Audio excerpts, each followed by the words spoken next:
నీ సేవలోనే నా తుది శ్వాసను విడవాలని యేసయ్యా,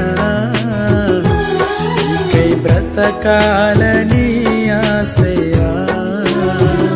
నీ సేవలోనే నా తుది శ్వాసను విడవాలని యేసయ్యా, నీకై బ్రతకాలని ఆశయ్యా.